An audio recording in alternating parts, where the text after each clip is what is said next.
जब से America Israel ने मिलकर ईरान पर हमले शुरू किए हैं, उसके बाद से दुनिया भर में कोई विरोध तो कोई समर्थन कर रहा है। पूरी दुनिया तीसरे विश्व युद्ध की आहट महसूस कर रही है। अमेरिका और इजराइल साथ मिलकर ईरान पर लगातार हमले कर रहे हैं।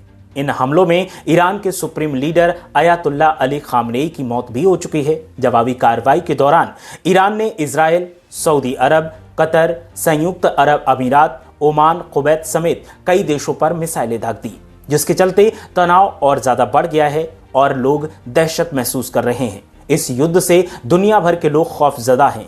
अब सवाल यह है कि आखिर मध्य पूर्व के दो देशों के बीच की दोस्ती दुश्मनी में कैसे बदल गई। इस विनाशकारी दुश्मनी के पीछे की कहानी क्या है, चलिए आज इसी मुद्दे पर हम बात करते हैं और जानते हैं कि ईरान और इजराइल की दोस्ती दुश्मनी में क्यों गई।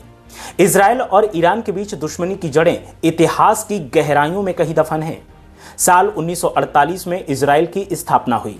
तुर्की के बाद ईरान दूसरा मुस्लिम बहुल देश था जिसने इजराइल को देश के रूप में मान्यता दी थी। उस दौर में दोनों देशों के रिश्ते बहुत अच्छे थे, लेकिन समय के साथ सब कुछ बदलता चला गया, हालात तब्दील होते चले गए। 1948 में इजराइल एक देश के तौर पर अस्तित्व में आया। उस समय बहुत से मुस्लिम बहुल देशों ने इसे मान्यता देने से इनकार कर दिया, लेकिन ईरान ने ऐसा नहीं किया और इजराइल के साथ अपने रिश्ते बनाए रखे। भले ही ईरान ने आधिकारिक तौर पर इजराइल को मान्यता नहीं दी थी, लेकिन दोनों देश ने साझा मुद्दों पर अपने रिश्ते बनाए और रिश्तों को कायम रखा।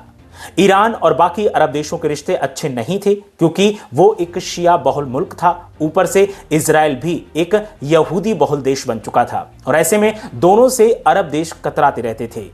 मिडिल ईस्ट के बदलते हालातों को देखते हुए इजराइल के प्रधानमंत्री डेविड बेन गुरियन ने पेरीफेरी डॉक्ट्रिन को अपनाया ताकि अरब देशों से निपटा जा सके।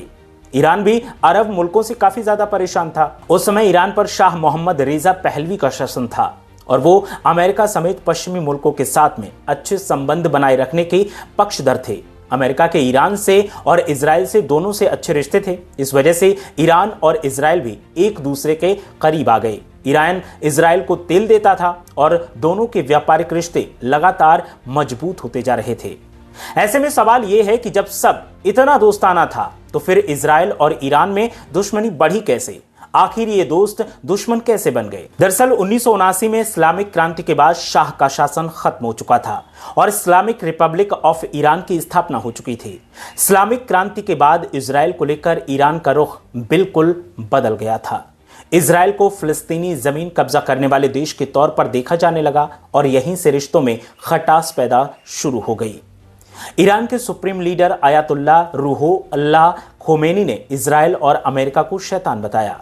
खोमेनी ने खुद को पीड़ितों का रक्षक बताया, साथ ही अमेरिका और इजराइल के साम्राज्यवाद को खारिज कर दिया। नई सरकार ने इजराइल से सभी संबंध तोड़ दिए थे। इजरायली पासपोर्ट अमान्य कर दिए गए और तेहरान के दूतावास को फिलिस्तीनी लिबरेशन ऑर्गेनाइजेशन यानी PLO को सौंप दिया गया, जो फिलिस्तीनी राष्ट्र की मांग के लिए लगातार संघर्ष कर रहा था। उनका कहना था कि ये दोनों देश मिडिल ईस्ट में सबसे ज्यादा दखल अंदाजी कर रहे हैं और इस दखल अंदाजी को कतई बर्दाश्त नहीं किया जाएगा क्योंकि ये हमारे उसूलों के खिलाफ है। कुल मिलाकर इस्लामिक क्रांति ही वो पल था जिसके बाद ईरान और इजराइल की दुश्मनी की शुरुआत हुई। ईरान मिडिल ईस्ट में अपनी मौजूदगी बढ़ाना चाहता था, ताकतवर बनाना चाहता था। अमेरिका, इजराइल और सऊदी अरब उसकी राह में सबसे बड़ा रोड़ा बने हुए थे। इन तीनों देशों से निपटने के लिए ईरान लगातार कोई ना कोई ऑपरेशन चलाता ही रहता था। 1979 के बाद दोनों देशों के रिश्ते खराब हुए, लेकिन ईरान और इजराइल कभी सीधे तौर पर जंग लड़ने की कगार पर आमने सामने नहीं आए। इजराइल कभी कभार ईरान पर हमला करता और जवाब ईरान भी दे दिया करता था। दोनों की खबरें आती रहती थीं। 2010 में इजराइल ने ईरान के कई न्यूक्लियर ठिकानों पर हमले किए, जिसमें कई सारे वैज्ञानिक मारे गए। इजराइल का कहना था कि ईरान परमाणु बम बना रहा है, जो उसके अस्तित्व के लिए एक बड़ा खतरा साबित हो सकते हैं। इजराइल ने यह भी आरोप लगाया कि ईरान गाजा पट्टी में हमास और लेबनान में हिजबुल्लाह जैसे चरमपंथी संगठनों को लगातार फंड देता है ताकि उस पर हमला किया जा सके। ईरान ने भी कई बार इजरायली हमलों का जवाब देते हुए इजराइल पर अटैक किए हैं, जिसमें मौजूदा अटैक भी शामिल हैं। इंटरनेशनल क्राइसिस ग्रुप सेंटर में ईरान प्रोग्राम के निदेशक अली वीज के मुताबिक इजराइल विरुद्ध नई ईरानी सरकार की मूल नीतियों का एक हिस्सा था उस समय ईरान के कई नेता फिलिस्तीनियों के साथ लेबनान में गुरिल्ला युद्ध में शामिल रहते थे, जिससे उनकी सहानुभूति गहरी थी। नया ईरान खुद को इस्लामी ताकत के रूप में पेश करना चाहता था। इसी वजह से उसने फिलिस्तीनी मुद्दों को उठाया, जिसे अधिकतर अरब मुस्लिम देशों ने उस वक्त पीछे छोड़ दिया था। खोमैनी ने फिलिस्तीनी मुद्दे पर दावा जताया और तेहरान में बड़े प्रदर्शन आम हो गए।